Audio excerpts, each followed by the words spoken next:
Welcome to Baseball Biz on Deck. I'm Mark Carpenter, your host, and with me is the real host of the show, and that's Mr. Mat Germain, because today we're going to dig up that whole season from 2023, put a shovel in it at the end of the day, and see what really happened with this. I mean, it was insane, Matt. I mean, you saw my tweet this morning. One thing I was like, oh, I guess I don't have to hear that phrase one more time.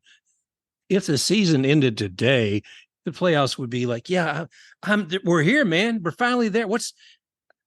Mom, are we there yet? Are we there yet? I guess we are. Yeah. The Major League Baseball is one of those weird oddities where you get so used to having it every day that when you get to the end of the line, there's a mix of emotions. You're happy you get to the playoffs. You're sad that there's no more daily games. Now you have to wait. Is there a game today? What time is the game on today? Well, and the scheduling becomes an issue. But more than anything, like you said, it's no longer about what if, it's actually happening, which is the greatest thing of all. And exhaustion, pure exhaustion. I mean, as a fan, I can't even begin to imagine what that's like to be a player after playing these 162 games. I got to say one thing, Matt, though. I am thankful. I am very thankful that the commissioner did not make Miami go back up to New York to play the last inning of a game. Oh, gosh. That was going to be ugly. Yeah, those grounds crews really messed up on the scheduling bit. Jeez, Pete. Yeah, I don't know. It's anybody. I said it and I'll say it again. Anybody who complains about a dome, I said, I can think of reasons why it works, but hey, oh wow. So, look at the news. I mean, toward the end of the season, you always expect some changes, and Gabe Kaplan, San Francisco Giants. Bye.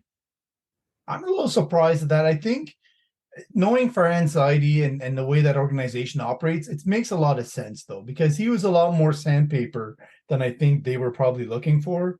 I think they're more of the Bruce Bochy type, right? Like they like the big cuddly bear, kind of gets along with everyone. And then when you get to Gabe Kapler, he's confrontational. He's getting in your face and he's telling you what's what. And if you don't like it, you're step aside because it's still happening. So I don't know. It's it makes sense on that end, but in the other end, I say he's the perfect fit for the Angels because that's what they need. They need somebody that's going to run that place like a policeman or a sheriff, because they're outlaws and they're just running around doing whatever they want, and it's not working for them. Oh, brother, yeah. That I was wondering when they're going to do something with the Angels, and not surprisingly, I guess it should have been a little bit, but not surprisingly, was to see what came out of Steve Cohen's mouth. Well, I just like to say that Buck did a great job this year. He did everything we asked him, and now we're going to say goodbye. So again, geez, Pete, Buck Showalter, came back from the grave, spent 2 seasons with the Mets trying to build something with the largest budget in the world, and it didn't happen.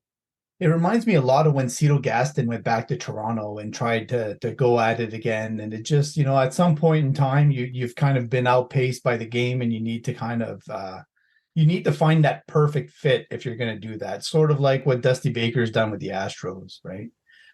That to me, that's if Buck Showalter can still do it on the right team. Yeah, and like you said, it's finding the right fit. And Dusty, my gosh, man, I absolutely loved seeing him come back. I mean, it was the smartest thing Crane could have done in the midst of all the brouhaha with the trash cans.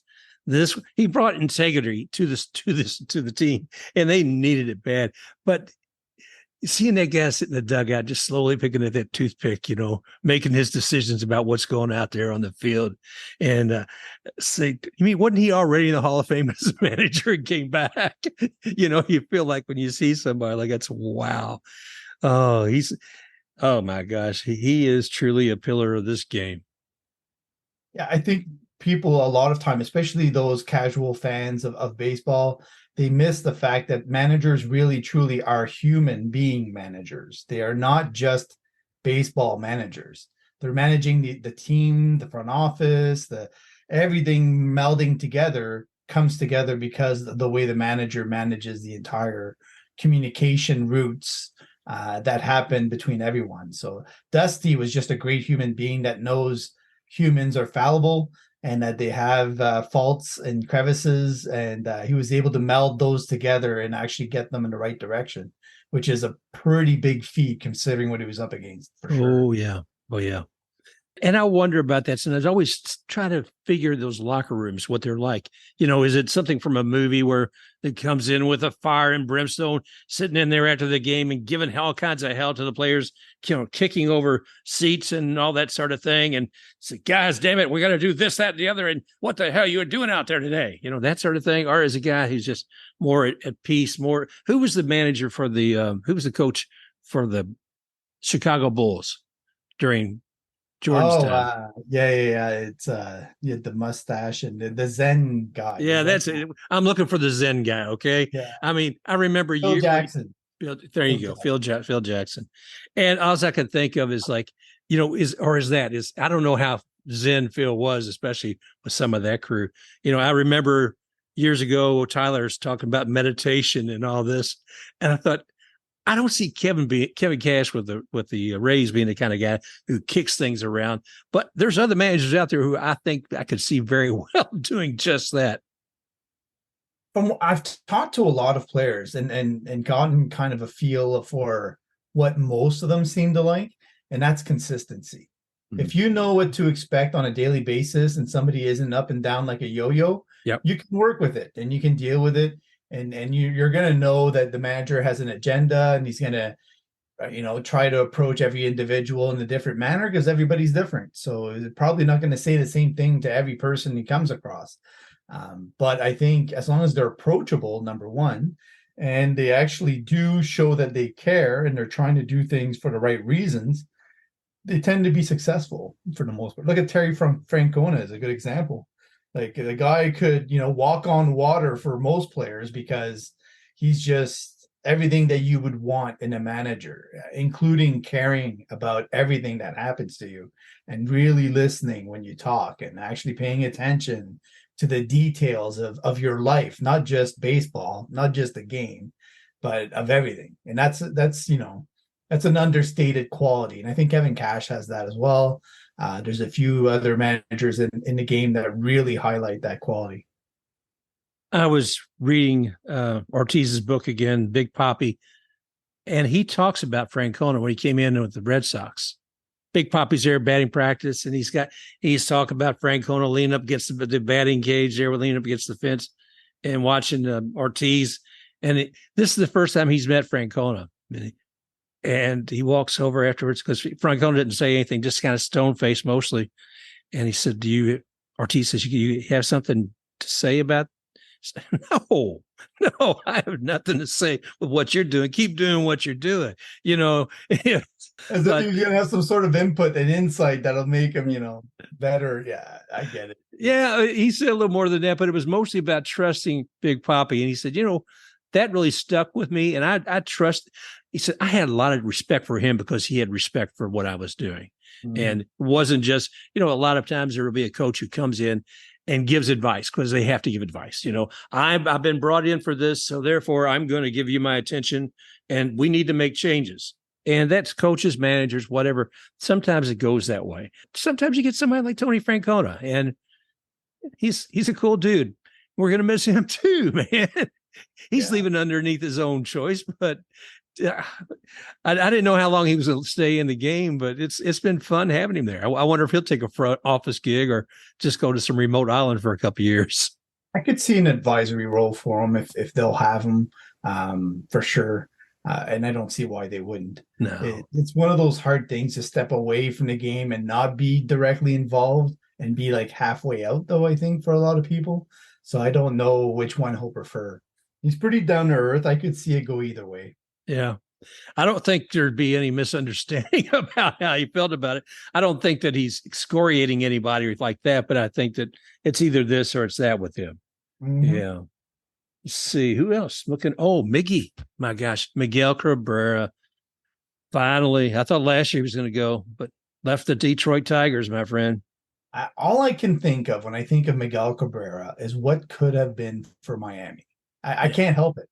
All I can think of is if Jeffrey Loria doesn't happen in Miami, is Miggy still there? Is the core of that team different all the way through all those years? And what would the status of that franchise be if he had stuck around? And I guess you could do the same thing with Albert Pujols in St. Louis. Would his career had stayed more steady if he hadn't put all that pressure on himself in LA? So I don't know. It's a missed opportunity in the career-wise, but at the same time, you're really thankful of it. And I'd say also Joey Votto and the way that he went out with getting ejected.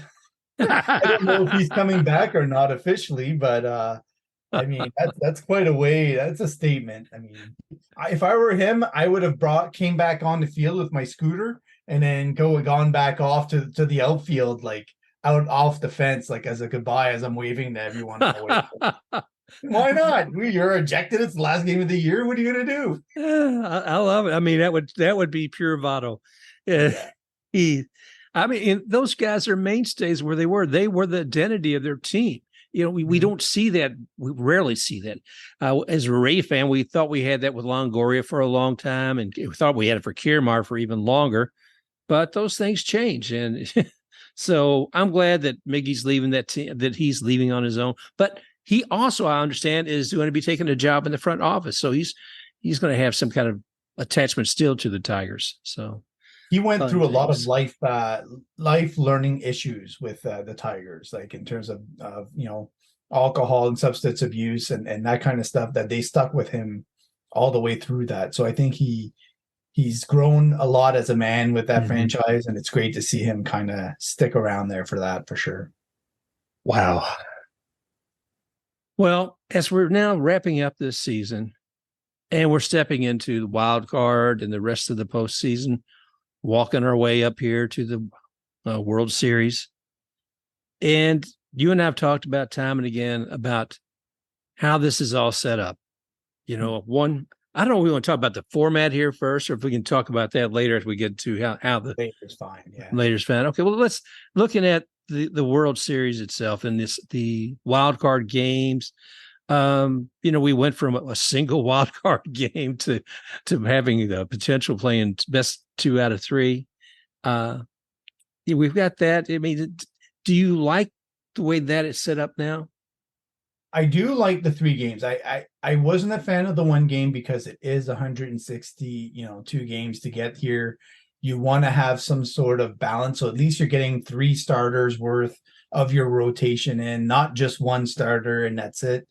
You're getting chance to see bullpens be involved more. You get a better feel for lefty, righty kind of balance throughout the team. So baseball is a game that's based on depth and talent, right? And if you're not testing the depth of any team, then really you're just skimming the surface of what they have to offer. And to me, that's not reflective of the organization. No. And it's not baseball at its core. So I like the 3 game, but to me, I wanted to go to a 5 game with a bigger, with 32 teams and 2 more teams in the playoffs, basically. Is what I would like. So that you end up with everybody, no buys. Your benefit is that you face the lowest ranked team if you're at the top, and that's it. You still have to play the games because to me, it punishes the teams that get buys. I would hate it if my team got a bye because they get rusty. They get out of sync. They don't get used to that same fight that they're doing at the end of the season. They get, I don't want to say lazy. That's not the right word. It's out of sync. It seems it's like not their personality to be away from the game for that long. You always see it during the All-Star games. The ones that don't go to the All-Star game, they come back after the break and they're not really themselves. Sometimes, the majority of the time, they're a little bit rusty. Sometimes they can be a little bit better, but you're not getting the reflection of actually what that team is, right? So to me, that's the big thing is I want them actually going all the way through, bang, all the teams are in the playoffs and you kick it off and you're good to go. Well, I like that. I mean, the good part about that is too, all of these teams will be as weary as the next one to it. Yeah, and exactly. The simulated games, I guess that doesn't hold any weight with you as far as these guys who right now are like the Orioles. Not at all. Anybody will tell you that, right? There's a reason they play spring training games. If not, they wouldn't even face each other. They'd be at their own facilities throwing to each other. It doesn't make it's not the same. It's not the same as being in a competitive environment and having that adrenaline and focus. Well, let's dig into what you and I both love, and that's the Tampa Bay Rays. I know with what you're talking about recently, you and I were speaking, and you said, Mark, I'm just as happy not to have won the division for just what you were saying, because that means the Rays can continually play. They can stay warm. They can keep their momentum going. The Orioles, they're going to have to sit on their hands for a week. So, yeah, well, we've got that when we're still at home. So that's great too. It's like, geez, my knees. Matt, did you think we would get here? I mean, at the beginning of the year and the team we wound up with now, it's mind-numbing. Yeah, it's one of the weird things about being a Rays fan, right? You always expect the unexpected, and you always expect a lot of turnover. Those are the two guarantees that you basically have. And I never would have guessed the rotation would be as beat up as it has been. But I'm not surprised that they fixed it appropriately for the moment. So I think we're in for a great series. I'm glad originally it looked like the Blue Jays were going to be playing the Rays, and then you have all the AL East teams on one side, and then you'd have all the West teams on the other side. It seemed too cookie cutter, right? At least now you've got some crossover, and you're seeing some different teams, different, the Nate Lowe versus Josh Lowe story. You've got the angle in terms of the Blue Jays and the Jose Barrios kind of deal that they made. So there's a lot more stories that are going to come out of this. And I like the way that it's set up right now for the Rays, for the most part, because I think the Twins, Astros, and Blue Jays all have the best pitching after the Rays that's in the playoffs right now. So the Rays are going to face weaker pitching with the Rangers, and they're going to face weaker pitching with the Orioles, in my opinion, than they would have faced otherwise. So to me, this is the benefit of letting the other side beat themselves up, and you only have to beat one of those three teams and they're pitching, right? So I think there's a very good chance the Twins will surprise some people because their pitching is deeper than people know. It just depends on if their bats can get some runs in against a pretty tough rotation that the Jays are going to throw at them. Yeah, and you're looking at who the team is. Like I said, Rays, one thing we know is whoever we start out with at the beginning of the year is not who we're going to see necessarily at the end. And I'm looking at these names that I know them because you've been watching the minors for so long. Junior Caminero, who's that guy? Yeah, oh, he's double A. Yeah, okay. Tell me when he gets to triple A, we'll talk about him. Slevis Basabi, yeah. Rhonda, well, he's been with us a bit more. Tapia, all these names. I'm just like, if you'd asked me some of these 2 months ago, I'd say, who are they? My gosh, they're making an impact. Oh, one other thing before we get too much deep in that team I want to mention is Game 162 was interesting to me because that's when Yandy got the batting title, if you will, in the American League for the best batting average. And he got that because a certain Ranger went 0 for 4 on his 163rd game. It's like you win by default. You win because your nemesis actually stepped into the game and just couldn't do a daggone thing, whereas you got to sit back and rest. Yeah, I mean, you could look at any moment in time during the season where it was flip-flopped. I think Corey Seager only played enough games recently to qualify to begin with. Wow. So he had way more downtime than Yandy Diaz did. Yandy just happened to have it at the end. Yeah, but getting back to that just tickled me no end because they were continually cutting in on the game the other day. Saying, well, Seager's up to bat now, and no, he didn't do so well here either. Oh, that gets it closer. But it was it's humor in this game. There's plenty of it out there, and I'm going to miss listening to the Bally Sports, listening to Brian Anderson sitting there with Ewing and having their conversations. I hate that during this part of the year, the people who have taken us all the way to here, they're told, you got to jump ship. I'm sorry. You can't take the rest of the ride with us. Maybe you can buy a seat in the stadium. We'll let you watch. I will admit to this, okay, for all Rays games, not the other ones, but for Rays ones, I put the radio on and I turn the volume down on the TV. I do not listen to the national broadcasts. They are horrific, not just terrible, like scary bad. Yeah. So one-sided and so blinded to the balance of what they are supposed to do that I can't stand it. I can't watch it. It really irritates me, and especially John Schmaltz and a bunch of the ones that are national, broadcasters. that really irritate me with their old worldviews and their I can't tolerate it. So I have to put the radio on and listen to whoever is doing the broadcast elsewhere. I get that. I get that. I was watching a little MLB Network this morning, and they were talking about the Rangers and the Rays facing off. And I got the sense that the guy didn't really know enough about the Rays, even to this point. The conversation was things about the Rangers and just barely up, because these things are really good here. Oh, and the Rays, they got some stuff going on. And it's like, geez, Manice, dude. Still bringing up Joe Madden, and they're still bringing up Andrew Friedman. And come on, let's turn the page. This is like 10 years old. Like, come on, let's move on. I don't know. I got to tell you, man, it's entertaining, but let's see, MLB PR put up something a little while ago about how they've grown so much with MLB TV. I just throw this in here. Their most streamed season in 21 years of history. That's right. They didn't have television or streaming back then, did they? 12.7 billion minutes. That's what they did, man. And see, they had 11.7 billion in 2022. A 14% increase in users and a 17% increase in games watched.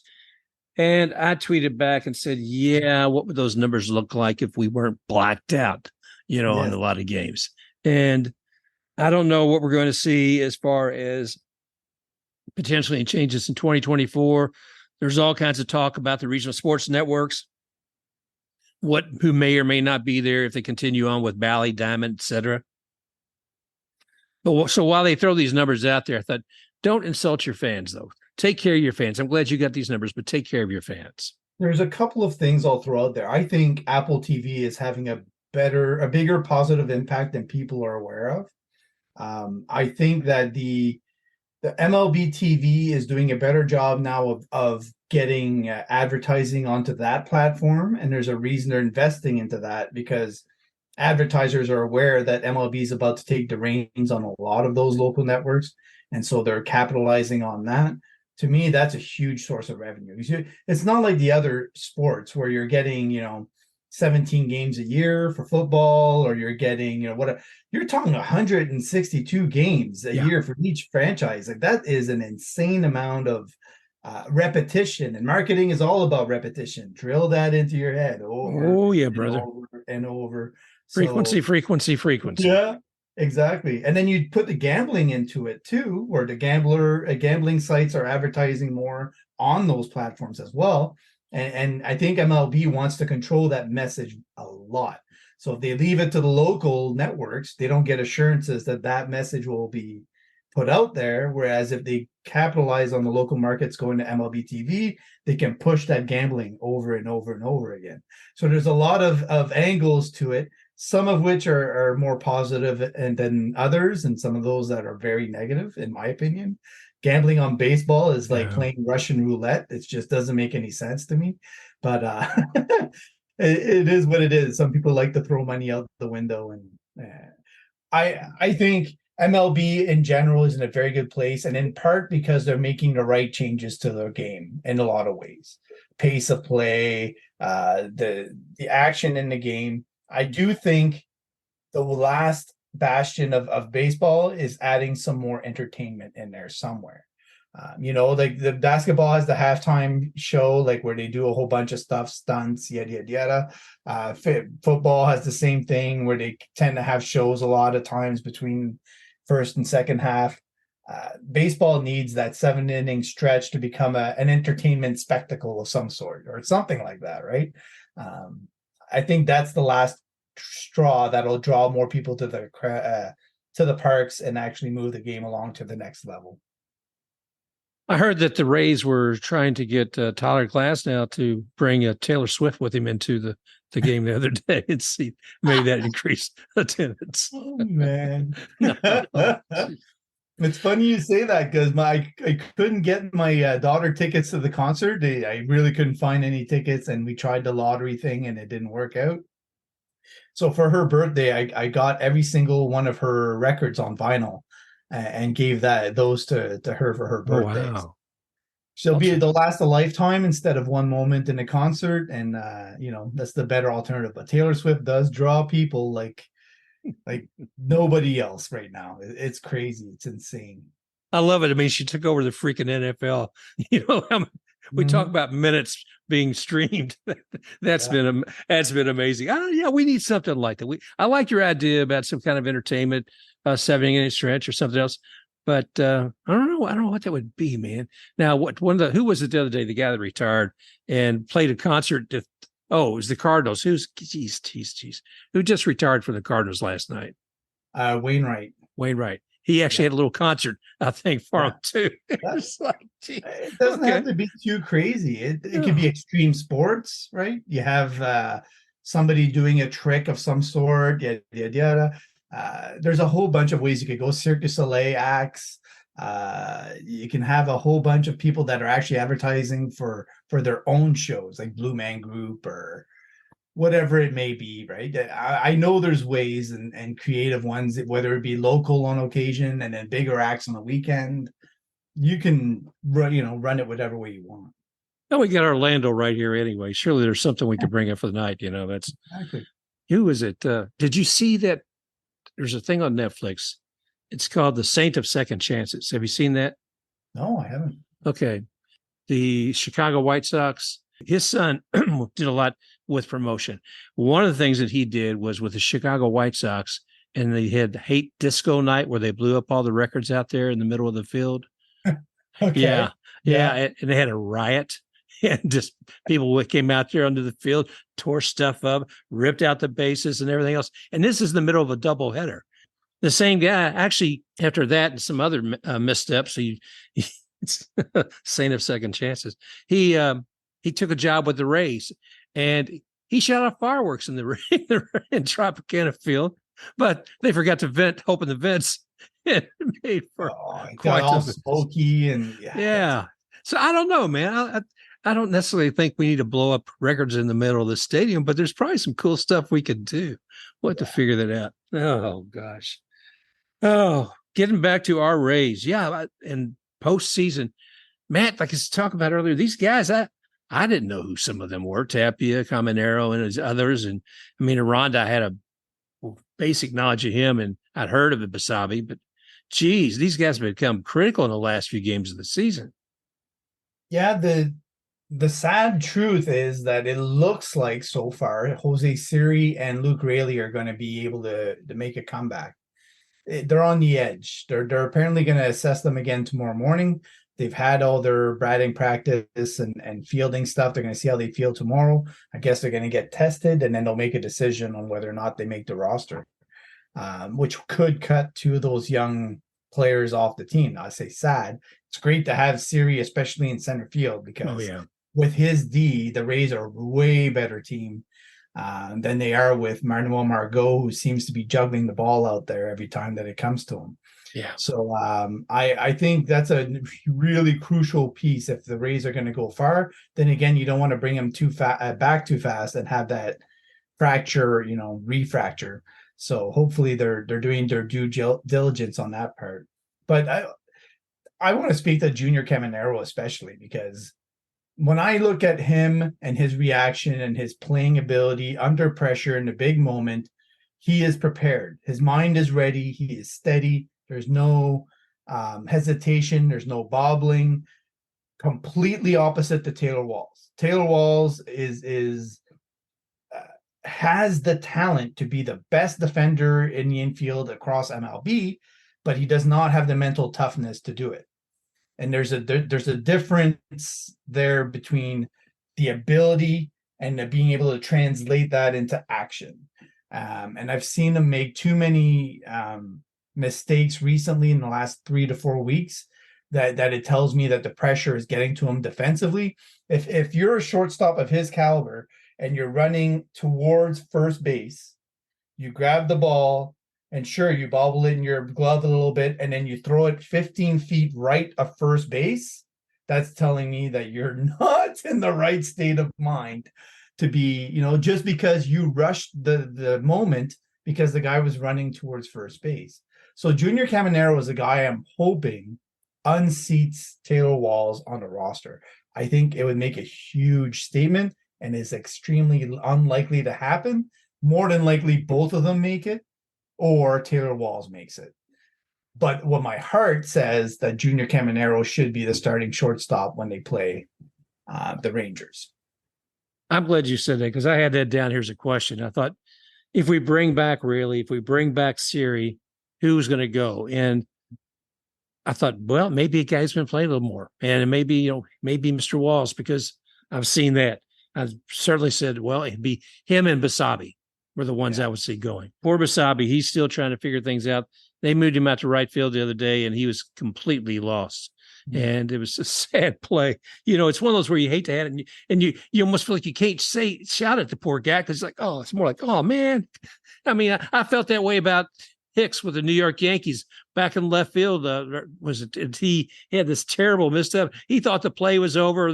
There's a big difference though. Like Aaron Hicks has played hundreds of games in the outfield. Osletos Basabe has played less than a handful. Yeah, that's his entire minors career. So I mean, to do that at the MLB level, like for sure, his roots are going to be pretty awful. His roots are pretty awful. He's new, and lots forgive him for that.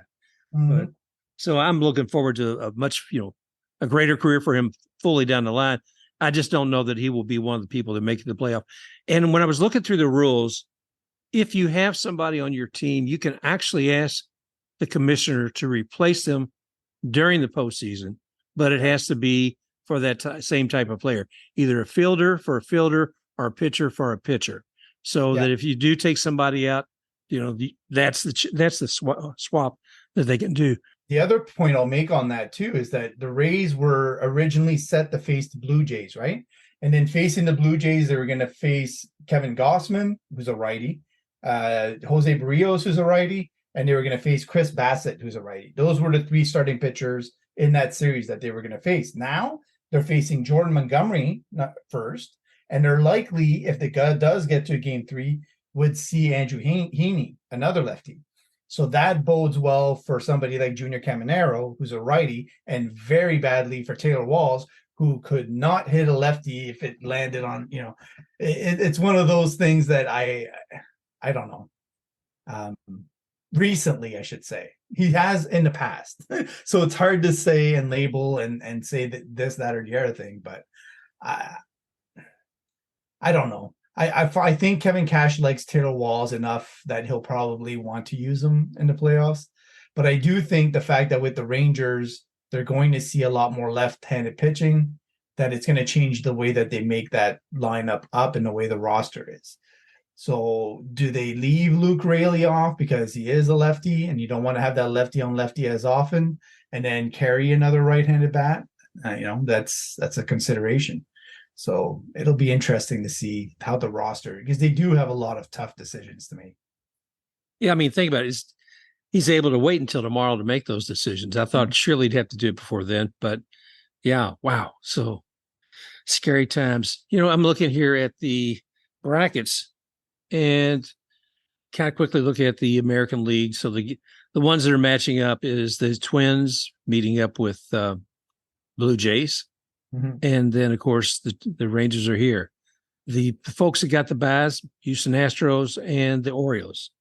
So they're the ones sitting and waiting. We look across the board into the National League, and we're seeing that the Arizona and Milwaukee's going to be facing one another, and the Marlins and the Phillies. And I've been pulling for the Marlins. I got to tell you that, man. I mean, one, because Lucia's been on the show before. That is a team that has a lot of excitement too, whether it's Luzardo. Everything about that team has been exciting for me. So I'm really hoping to see them progress, but we'll see how they do with the Phillies. I'm not sure. Yeah, the Phillies are built for the playoffs. Like they're a complete, in your face, run and gun sort of team that wants to chew the meat off the bone. Like Kyle Schwarber just has a knack for hit the big hit at the right moment. But you're right. Like I think the Marlins are fun to watch. They have a lot of X-rays on there too that I know well, like Jesus Sanchez and Joey Wendell, and Xavier Edwards has done pretty well with them as well. So I think The nice thing about the Marlins is that they're a young, up and coming team that's trying to earn their stripes and is finally going to get some seasoning now in the playoffs, which is great. It's going to be a great experience for them. I don't know that all their pitching is at their best this year, so I anticipate like 2024 would be a more productive season for them. And I think Kim Ng deserves a lot of credit for how she shaped this team. She didn't tear it apart like a lot of people were saying she might want to do. She didn't trade away too many pieces. She just did that one big decisive deal, which was hard because Pablo Lopez was very well liked in that organization and is somebody you could build a franchise around. And she gave him up for the right offensive piece that put them on the map in terms of scoring run steadily. Without him, like they are not the same team at all. No, they have been exciting to watch, and I'm looking forward to see how they progress. I think a lot of people would see the Braves making it all the way there. 104 wins for the regular season. How about you? I'm the Brewers. I'm all Your over Brewers. the Brewers. Yeah. Really? Wow. Yes. Their pitching is the best in the National League for the playoffs. Charlie Morton being out for the Braves sets them back a lot in terms of playoff seasoning. Now, it could be that one of their young guys steps up and fills that hole. They have the talent for it for sure. It's just in the moment you don't know. And I don't like their pen as much now that Kenley Jansen left.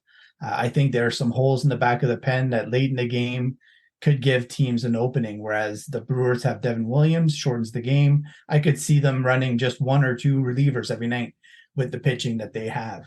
That's a huge advantage for the Brewers compared to what the Braves have. I won't ask you about the American League because we both picked the Rays, right? Pardon me. Yes. Anyway, yeah. So it's going to be an exciting season. I mean, my gosh, man, it's one thing I'll say more about the walk to the World Series. And that's the 3:00 times for the wild card games. It's like, what in God's green earth? I'd like to see how MLB measures the viewership during 3:00 games. It might do well on replay, but I don't know. We'll see. I don't know ratings wise. Like, okay, think about the NFL. Okay. The NFL has how many games running concurrently? Like on a Sunday afternoon? Like, and they do fine. Like they're able to capitalize on that, no problem. Why? Because people say during these times, I'm going to have my butt on the couch and I'm going to be able to find something that interests me. What they have done by moving the game times around is basically say nobody's going to be around to watch this game, and some of them will be interested in the next game.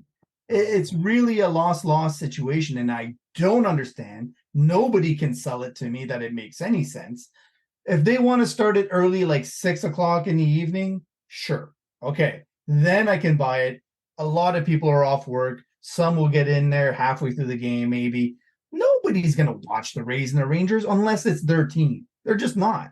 They're not. They're busy. They're at work. They're in, they're driving home. They're going, they're doing groceries. They're getting their kids to and from sporting activities. They are not watching this game. They're not. So I don't understand the reason. Now, as a fan that's going to be able to watch the games over those times, I'm more than happy to watch them during the day and have my evenings to myself. Don't get me wrong. But if I wasn't a fan of the Rays or Rangers, would I be watching it? Not a chance. I probably would not. No. I would be doing other things that I wouldn't make time out of my day to do that, right? I remember the days when you just had broadcast TV and newspapers, man. And you read box scores the next morning to see what was going on. But the other thing was radio. And I can remember being at work, and I can't tell you how many people during the World Series I would see with a little bitty earplug in their in a small little box of transistor radio sitting in their pocket or on their desk. And there's a certain excitement about that, but we don't need to go back to the old ways. I get, like you said, man, there's not going to be the volume of people coming, certainly not at a 3:00 game. So I don't know. I'm looking for changes, man. I'm looking for MLB changes as far as how they schedule these teams. Some weirdness we saw with the Rays at the end of the season, seeing the Blue Jays twice, and potentially we've seen them again for 3 more games. Less than 2 weeks, we would have seen them 9 times, man. That's absolutely insane. I mean, we got to do something about this format, dude. Mhm. I agree. I think I do like the balanced schedule. I Okay. think that was gold this year, seeing more teams, not having everybody in their face so much. Can you imagine if the Rays would have seen the Yankees for another 6 games? Oh, Lord. Like, they might have rioted. They were getting hit so much. You might have had to call up the entire AA team by the time they were done with hitting the Rays and trying to break their wrists. The biggest thing is to keep tweaking it, I think. And they're doing a great job with that. I think the 13 games is a happy number. I can live with it. I'm happy with that. In terms of the timing of the season, it's unfortunate. Could go either way. You can't really plan these things out at that well. I do think that having more games in the South during the spring makes a lot more sense, and having more games in the South in the fall makes more sense. So, especially for the open air stadiums. So they should take that into consideration as well. Like, you're looking at the Mets, for instance, and what's going on there and the field conditions. Well, maybe give yourself more certainty and have dome environments at the end, or South, areas that aren't in a hurricane zone, stuff like that, Jeez. you know? So there's considerations they can make based on history and everything else that would make a lot of sense and lower the heartache. But overall, I think we're in a pretty good place scheduling wise. I think if they do go to 32 teams and they do go to a 5-game playoff system for the first series, they should just cut 3 games off the season, I think, and go down to 159 games a year and use that time to kind of battle the NFL a little bit more effectively. I like that. I like that a lot. Yeah, I mean, because this time of year, it seems like, okay, we got hockey, we got football and all this. And suddenly I'm not able to access as much news about the team across so many different media. It's lackluster. But, well, so tell me a little bit more about how you would change the setup of the teams. I mean, as far as like the number of teams, the format of all that. I think once they do go to 32 teams, and from what I'm hearing, they're 12 to 18 months away from doing that, and that Montreal is still well among the top end of the list as long as they still have an ownership group that makes sense. I think Nashville, Utah, yada, whoever ends up being in, they've already started to go more regional. And if you do it with a Northeast, Southeast, South, and then West divisions, you're encompassing pretty much the entire league. And I've separated it in terms of 8 teams per. So then you would have a set amount of teams making it into the playoffs based on those regions, so that you can have set series from the get-go without having to have wild cards of any sort. There's arguments about winning percentages and having, no matter what, the highest winning percentages teams making it in. I do think you have to give some consideration to the divisional thing and regional aspects when you're doing playoff things, and also the conditions within each division are different. So to try to make the win percentage reflect the same across all the divisions just isn't right, because they're not facing the same competition for the same number of games. So I think if you actually set the number of teams that make it in per division, no wild cards, then you take the top 2 of each division and you call it a day, and that's your playoff brackets right there. Or you go deeper if you want. So you can do it whatever way that you want, but each team that makes the playoffs starts from the get-go, end of the season, they step right into the playoffs and they keep going.